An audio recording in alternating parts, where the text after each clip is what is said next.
Now, the question is that this will be read a second time, and I call the member for more. Thank you, Mr Deputy Speaker. In speaking to the Environment, Protection and Biodiversity Conservation Bilateral Agreement Implementation Bill 2014, may I say from the outset that this bill is part of the government's wider program of deregulation and red tape reduction. It seeks to amend the EPBC Act of 1999 to allow states and territories to be accredited for approval decisions, where states and territories can demonstrate that they will maintain the high environmental standards required by the EPBC Act. Memoranda of Understanding will be signed with states and territories, establishing a single system for environmental approvals under the EPBC Act. No longer will a separate Commonwealth assessment and approval under the EPBC Act be required where an accredited state approval is in place. This bill also introduces a range of technical amendments to ensure that the process can operate effectively and efficiently, providing much-needed certainty to industry. Although this bill is specifically targeted at developments which are likely to have a significant impact on water resources, the broader principle of removing the two-tier approval system applies. In effect, it will create a single point for environmental approvals. It is designed to remove the duplication of federal and state approvals processes, which currently involves multiple layers of bureaucracy, creating uncertainty and delays. Delays to large projects of economic significance are adversely impacting industry, diminishing Australia's international competitiveness and holding back economic growth. In commercial terms, securing private sector investment in development projects is the sustainable way to create economic growth rather than relying on government spending. It is typically the case that securing the necessary planning approvals for major development projects can take more than 6 years at the very least, which represents more than 2 election cycles.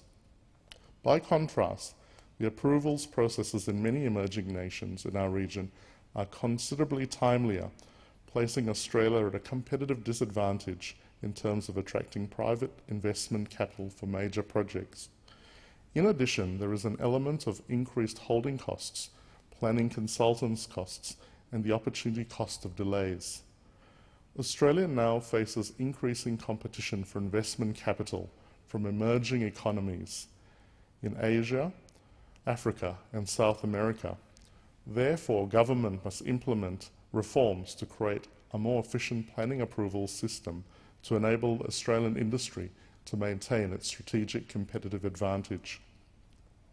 In the 15 years that the EPBC Act of 1999 has been in operation, a number of multi-million-dollar projects have been delayed, costing the Australian economy billions of dollars in lost opportunity. One such example is the Ocean Reef Marina development in my electorate of Moore, which has encountered several years of delays in negotiating the highly complex planning approvals process. Delays are costly in terms of the opportunity cost of foregone revenue and amenity, as well as holding costs. It is estimated that the project will generate $800 million of investment that includes a mix of residential, commercial, and retail uses, as well as the provision for moorings for 850 recreational boats. The local community is overwhelmingly supportive of the concept plan. The marina proposal covers 91 hectares in total, with 57.8 hectares of land-based development and 33.6 hectares of development off the coast or on reclaimed land. Unfortunately, the marina project is required to be assessed under the two-tier system of state and federal approvals, which has considerably delayed the progress since 2004. The project was determined a controlled action under the EPBC Act on the 13th of July 2009 due to potential impacts on listed threatened species and communities and listed migratory species. While the project was a controlled action, it was not possible to determine the appropriate assessment approach under the EPBC Act until the Western Australian government had decided on its assessment approach under state legislation. Similarly, the complex and bureaucratic approvals process must deal with issues relating to the Marine Marmion Park, Bush Forever, and the Carnaby's Black Cockatoo. At a state level, in July 2013, the City of Joondalup submitted a Metropolitan Region Scheme Amendment to the West Australian Planning Commission, together with technical information including detailed studies of the environment, water quality, landscape, traffic and transport. The amendment is required to rezone the area from parks and recreation purpose to urban, create additional waterway zones and new parks and recreation reserved lands. In May 2014, the City of Joondalup referred the marine-based components of the development to the Environmental Protection Authority for assessment under the State Environmental Protection Act of 1986. The referral is in line with the WA Planning Commission's referral of the land-based components to the EPA as part of the initiation of a Metropolitan Regional Scheme Amendment to enable the development. The City's referral under Section 38 of the EPA Act is based on detailed environmental studies. It is difficult to accurately predict timeframes for this complex project. However, the concurrent review of both the environmental components and the MRS amendment will allow for consideration of the social, economic and environmental factors via a holistic planning and environmental assessment process. The environmental planning and assessment processes are consistent with the Memorandum of Understanding that the City of Joondalup signed with the state government in 2012. The planning process is ongoing, and it would greatly streamline the Ocean Reef Marina project if the approvals process could be managed by the Western Australian state government with minimal federal involvement. A second example of a major project within the Moore electorate affected by delays is the Nerebup industrial area. It is a 1,000-hectare site which represents the second largest industrial complex in Perth, the Perth metropolitan area, second only to the Kinana industrial area. When fully developed, the industrial area is expected to create 20,000 new direct jobs, which are forecast to add $7.9 billion to gross state product and generate a further 24,000 jobs off-site for a total economic impact of $13.3 billion.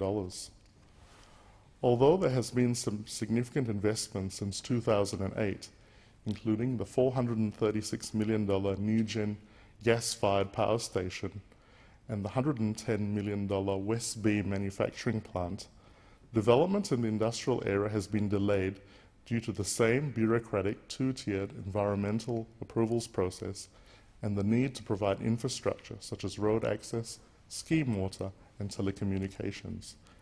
An application was lodged by the Western Australian Land Authority, Landcorp, under the EPBC Act in June 2012 and determined a controlled action on the 10th of July 2012 due to potential impacts on listed threatened species, namely Carnaby's black cockatoo and the forest red-tailed black cockatoo. The clearing of 202 hectares of bushland is required to enable the construction. On the 11th of October 2012, the delegate of the Minister determined that the proposed action would be assessed through preliminary documentation and requested further information, including how the proponent proposed to mitigate impacts prior to and during construction and proposed environmental offsets. The planning approvals process for the Nerebup industrial area is ongoing and progress has been very slow. The process has taken more than a decade, which has delayed economic development and impacted on the employment self-sufficiency of the wider region, which is one of the fastest growing areas in Australia. Mr. Deputy Speaker, in both cases there is significant merit for the environmental approvals processes to occur at a more decentralised level, with the state government being accredited to issue the necessary approvals as distinct from the case being determined centrally. Local decisions are best made locally with the benefit of specific local knowledge. Similarly, there is merit in removing the two-tiered system of both federal and state involvement in the assessment and determination process. One level of government is sufficient. This bill is part of the government's wider commitment to deregulation and red tape reduction. Currently, the cost of compliance with government legislation and regulation continues to be a major impediment for business across Australia. If our domestic industry is to be competitive, then the administrative burden of excessive bureaucracy must be lifted. Business leaders have raised concerns that their operations are being restricted by increasingly complex, multi-tiered regulatory system, often so complex and technical that it is necessary to engage specialist consultants to achieve compliance. Small business to large corporations engaged in multi-million-dollar projects are affected. The cost of compliance, coupled with additional holding costs imposed by delays, has a detrimental effect on the financial viability of both business operations and key economic development projects. The coalition government has introduced legislation in this Parliament to repeal approximately 10,000 items of legislation and regulations, equating to some 50,000 pages of text removed from the statute books. The repeals are wide-ranging across all ministerial portfolios, including the departments of the Attorney-General, Civil Aviation, Defence, Education, Employment, Environment, Finance, Foreign Affairs, and Trade. The estimated cost saving to the economy is in the order of $719 million per annum. An efficient system of planning approvals is required to maintain the productivity and competitiveness of the Australian economy in the face of intensifying competition from emerging economies in our region. Industry needs more certainty and clarity when submitting planning applications for development approval. Competition for project finance within the market can be intense. In order to attract investment capital, it is desirable to reduce the element of risk. The government is committed to reforming the planning and environmental approval system to make our economy more competitive. The issue of affordability of land for housing and commercial purposes is very topical on the national agenda. The available supply of land zoned for development is directly impacted by the efficiency of the planning and environmental approvals process. Therefore, it must be a priority for government to reform the current system to make it more responsive in the interests of promoting greater land affordability for all Australians. In summary, this bill is designed to replace the current two-tiered system of duplication of federal and state approvals processes, which currently adds multiple layers of bureaucracy, creating uncertainty and delay. It seeks to amend the EPBC Act to allow states and territories to be accredited for approvals decisions, where states and territories can demonstrate that they will maintain the high environmental standards required by the EPBC Act. In effect, it creates a one-stop shop for environmental approvals, which in turn promotes productivity, competitiveness, and economic development. I commend the bill to the House. I thank the